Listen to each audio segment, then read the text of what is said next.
Good afternoon, everyone. Hey guys, this is Bruce Marshall with Simpler Trading doing the nightly market update for Wednesday, March the 23rd. So, welcome, happy Wednesday. I hope you're having a great week. We had a little bit lower day, a lot lower, I guess. 55 points in the S&P, down about 450 on the Dow. Looks like about down 200 on the NASDAQ and about 34 on the RUT. So, everything's down. And, those sound like big numbers, and they are, but not compared to what we've been seeing in the last 2-3 weeks. We've had in the S&P, 100 points down, 100 points back up, intraday. So wild moves. This was relatively tame, I suppose. Let me move this out of the way and we'll look at the ES here and just kind of look at this and see where we think we might be going. So the black area here is today's trading, the cash session. This is the overnight session from last night, and we were plugging along fine here, and then we just started selling off all day. Got a bounce, thought we might continue this, and instead we went here, took out the low, and then it even went lower. Not sure what to make of this. We've had a lot of Fed speakers talking all week, and didn't even see what caused it, but because again, it was not that major. I'm always watching the volatility. I'm watching the VIX, and we are back down to about 23.5, kind of roughly. The VIX was up a little bit today, up 0.63, but you would think with as much selling as we got today, the VIX would have spiked up a little bit more, which makes me think we could bounce here. I don't know. Let's take a look at it and see. So again, we'll focus on the ES because that is, ES/SPX is the broadest representation of the overall market for us that we have. So this is a 1-day chart. Let's zoom out here to about a 20-day chart, and you can see, I'll talk about these voodoo lines in a second, but this is our voodoo fire line, the red line's fire line, 4100. And I thought we would come test it here. We got close but didn't. Thought we tested here. Thought we would test it here. We didn't. And interestingly, from this point, that was 41, whatever it was, 34, I believe, up to there. That's 380, about 385 points in a week. That's Wednesday to Wednesday. That's 1 week. That's really moving, And again, that's all one direction, straight up, right? So we would think that, it'd be likely that we get some retracement, but, is this the start of a new leg higher or not? Maybe get a little retracement and then go higher. I don't know. Again, we'll look at this and see. I was thinking that we probably see the white line. That's the snow line. I thought we'd come up here and fail. I thought we'd fail off that snow line there or here, and we come back down. And I was thinking we'd even, and I said this in the video last week, I said, we're probably more likely to come back down here, and we did not. We broke through. Now, I still think we'll come back down here, but I don't know if it's from here or if it's from a higher point, and it's really hard to say. So let's go out here again. Let's zoom out a little bit and just kind of take a look at this. So as you can see, we tend to kind of move between these bands. This is our tree line up here. It's a voodoo tree line, and if you don't know, that's based on Elliott wave levels. Now I use the Elliott wave voodoo lines, and I use fib levels and all the other moving averages and Bollinger bands and all the other kind of things that we do typically use. But as you can see, we were between these two levels for a while, just back and forth, and then once we break below this, the snow line to the fire line down here, this is kind of the new level. So it would make sense that we'd come up and at least tag this. We did get through it a couple times over here. Maybe we get to this or through this a little bit, but I don't, just me personally, I don't see what the momentum or what news or what event is going to take us up to a much higher level from here, with the backdrop of all the things going on that we have to, to concern the market. Now the market does climb the wall of worry, and yes, that's true. It might keep going, but again, I said this last week. If we look at this, from a channeling standpoint,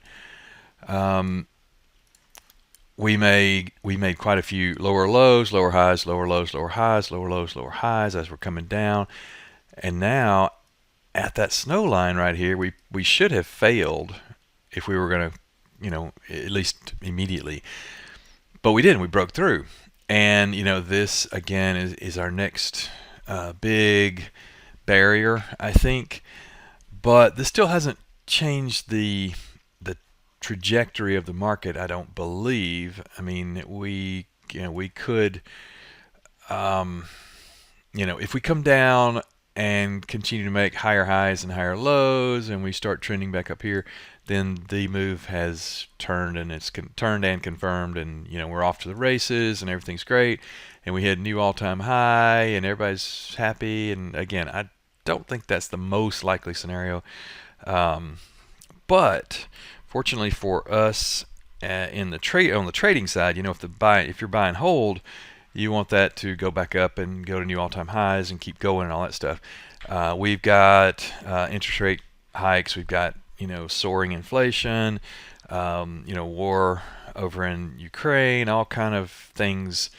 Again, the backdrops, and any of that stuff can derail us, or the algos feed on that stuff as news comes out and tweets and all that kind of stuff. We know. So just be careful here not to get so bullish off of this one run, because if you look, we had the same kind of scenario right here off this low, and this looked pretty bullish, right? And we had just come off this huge sell-off, big spike up. This was at this point was much easier to say we're going to come back up here and take out this and everything's great, and we didn't. And then we had another big run there, and then of course this big run here. So I'm looking for some consolidation back here. Even if we're going to go higher, probably then we'll have a probably initial time, to get over this and then go higher. We won't go straight up, but I think it's probably a little more likely, honestly, we come back down here. And again, that's going to depend on, or it's going to, it will depend in large part on the news and, and all of the other external factors that we have. We are, we're pretty much through. We got the straggler earnings season, right now. We'll be coming up into the next earnings season pretty soon. But other than that, there's not a lot of big reasons for the market to rally so much. So I'm doing the range bound trades they've been working very well for the last, I don't know. They've been working really well for the last 6 months, but I've been using a lot of those really since COVID started. And those are typically calendars, double calendars, diagonals, double diagonals, that kind of thing. Lots of butterflies kind of sprinkled in there. But anyway, this is it has been a tough market to trade. But at the same time, the back and forth does give us a lot of opportunities in the midst of a, pretty messy market. So you got to be very nimble, and I have been trying to use unbalanced, risk reward on the trades, and it's working fine. I've been using much smaller size, and we're still making money. So, that's the main thing. But if we look at the ES here, this is a 1-year chart. If we look at the NASDAQ, same thing. I mean, it looks cookie cutter. Now the rut does not. We fell harder, and we're not getting the bounce, in the rut. I've been playing this separately, but again, I'm doing range-bound trades, and the reason to do range-bound trades is so you don't have to pick a direction, honestly, because nobody knows. Even, I don't know what's going to happen in the next 3 weeks, much less the next 3 days, and a lot of times not even in the next 3 hours during the day of a market when we're flip-flopping all over the place. So be careful, trying to get too directional here. If we do bounce up here and we do get back up to here, I will start setting more little hedging ideas on the downside for a flush. Not really black swan kind of stuff yet, but just kind of starting to think about that stuff. So other than that, I don't really have any ideas, hot stock tip ideas or anything like that. Nothing really looks that great to me. And I'm sticking with the indexes. It's a lot easier to trade the indexes at this point. So you throw a much larger net that way.